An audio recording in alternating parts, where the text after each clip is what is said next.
Hi there, my fellow Americans. I'm Mr. Roberts. Tonight on Meet the Press, on the conservative side, we have Cecilia Draycott. On the liberal side, Alfred Birmingham. You can't wait to hear what they have to say. The first topic of today is foreign policy.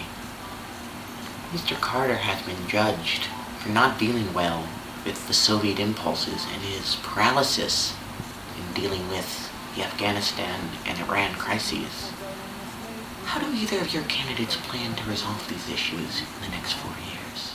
We need peace, and the only way to achieve peace is through strength. America is strong now, and in my candidate's lifetime alone, there has been 4 wars, and in order to preserve peace, we must control events, which my candidate is more than capable of doing.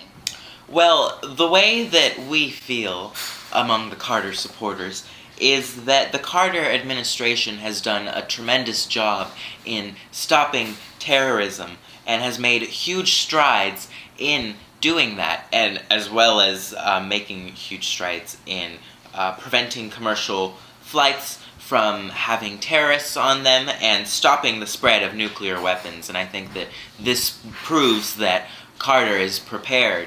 I'm so glad to hear from both of you. Now, on to domestic issues.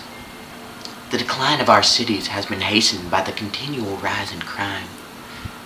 Strained race relations, the persistence of abnormal poverty and origination. What would you do to reverse this trend?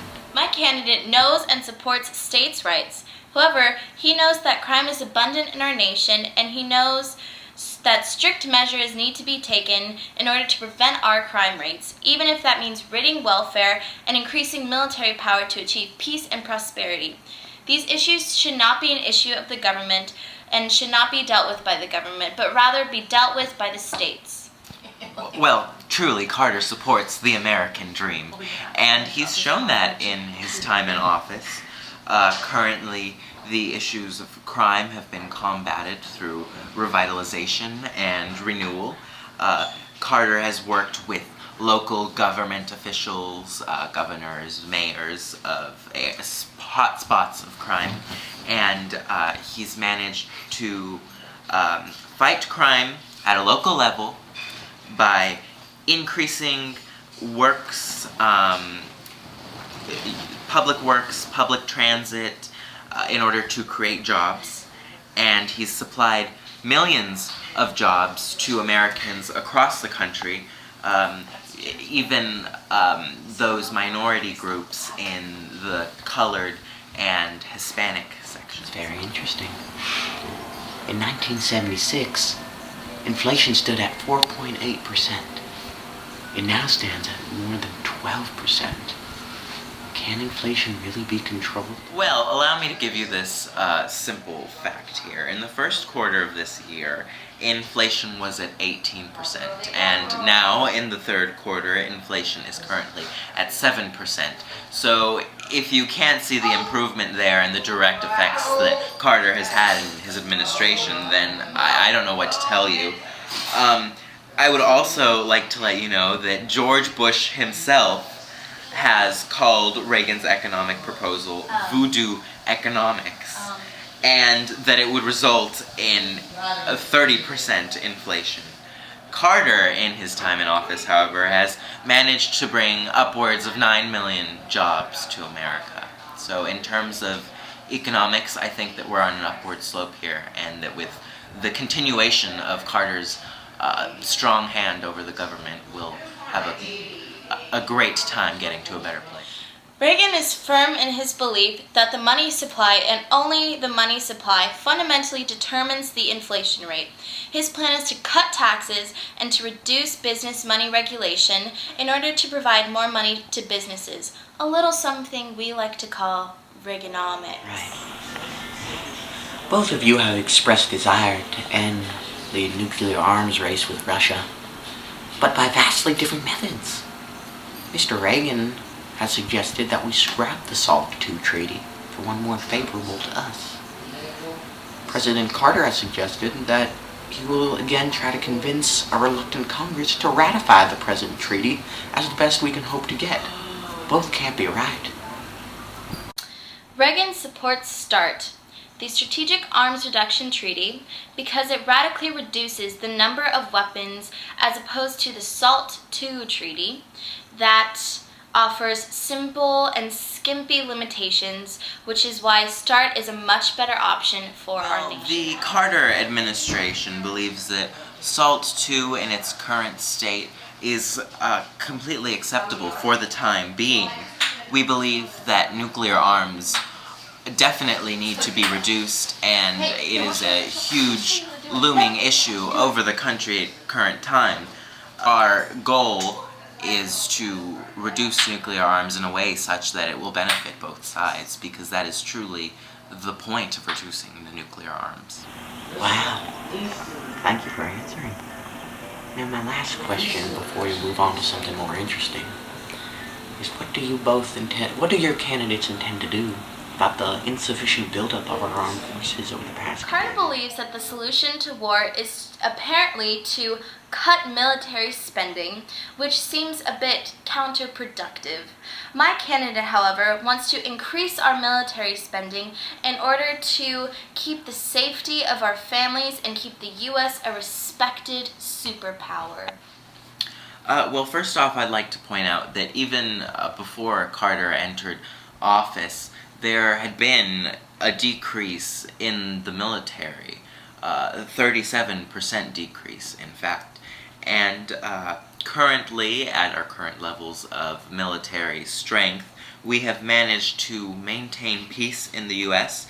and even managed to forge really, a peace treaty between Israel and Egypt. A current concern has been the Persian Gulf region, and we believe that the current military force that we have in the region has assured that our interests will be protected there, as they have been in the Middle East and other areas of the world, and as they will continue to be. Next on Meet the Press, we have Crossfire. The first issue for our debate is foreign policy. Well, Miss Draycott, how do you and the supporters of Reagan respond to the prevention of terrorism, really? Well, you see, Mr. Birmingham, the thing is that we as a nation need peace. Do you agree? Miss Draycott, I find it simply fascinating that you would even touch the subject of peace when one of your main points is to increase the size and strength of our military. And I don't see how that will do anything in decreasing the amount of nuclear arms in Russia. I'd like to know how your candidate would like to solve the problem in Afghanistan with actually decreasing military power. So how is that going to protect our nation? How is that going to protect our families if you're decreasing military power? Answer that, please. I would love to answer your question. The whole idea behind SALT II is that we are decreasing the amount of nuclear weapons in the world because we all know how dangerous they can be, especially in the hands of our enemies. It's funny that you should point out how the SALT II treaty decreases the use of nuclear weapons when in fact the START treaty or program or whatever you call it, the Strategic Arms Reduction Treaty actually radically reduces the number of weapons, while SALT II treaty offers a skimpy limitations on weapons.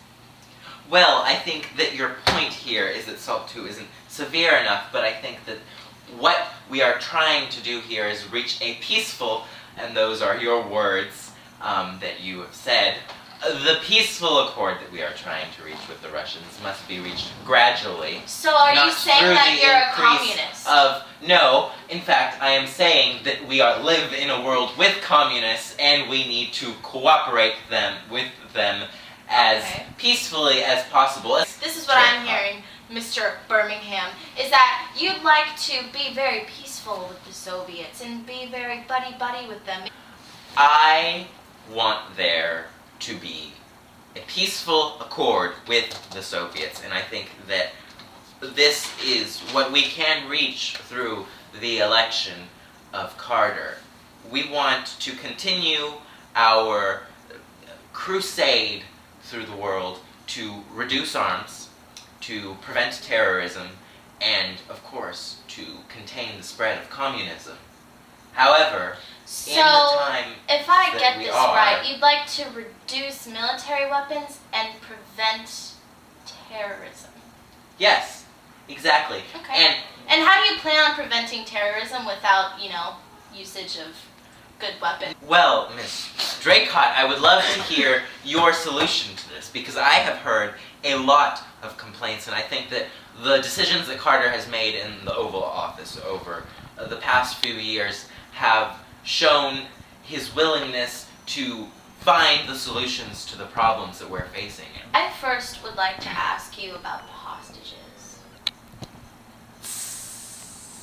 Sorry, I don't think that there was a question there, Miss How are you Draycott. planning on dealing with that? Can you tell us or give us some closure as to why this is happening and what you're doing to stop it? Because I understand that you're reducing and preventing terrorism when we...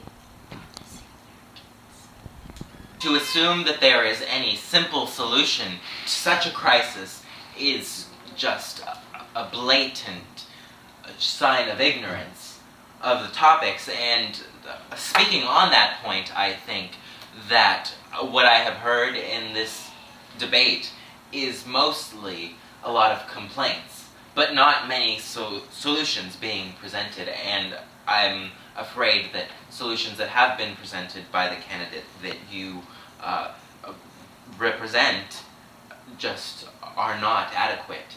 Well, I do agree with you that there is no simple solution to this terrible crisis that your candidate is mostly identified for, is that me and Reagan, would like to hopefully increase military so we don't have to focus so much on fearing the Soviets, and maybe we could actually get some work done, bringing our beloved Americans home to our beautiful nation. Go to economics. Economic policy, how can we expect this proposal to even follow through and work in the nation, particularly when it seems that Governor Reagan has what appears to be little experience balancing a budget of such huge size? Money supply is fundamentally what determines the inflation rate. So what he plans to do is cut taxes and reduce business money regulation, providing more money to businesses, which I think would greatly help our economy. I'd like to raise the question, how can you explain why inflation has increased so much while your candidate was in office? Well, I do think that it is safe to say that in recent years we have had what some might call an economic kerfluffle, but I believe that that is beside the point, and I think that our current decrease in inflation is showing that the Carter administration knows how to deal with this and will proceed to deal with the issue of inflation. My God, that was intense. Thank you all for joining us tonight. I'd like to thank Cecilia Draycott and Alfred Birmingham for joining us. Have a good night, everybody.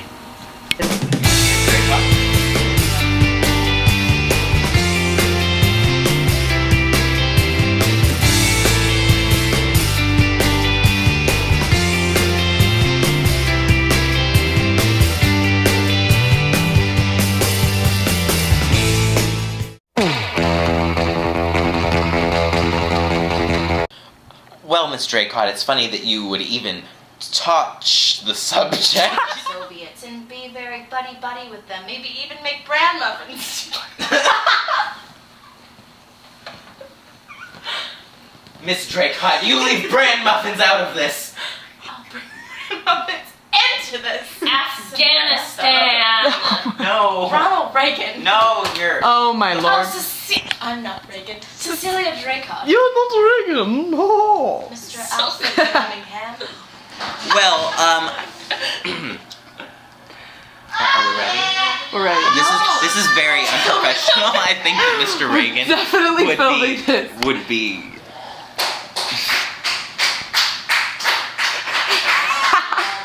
Yes, Reaganomics.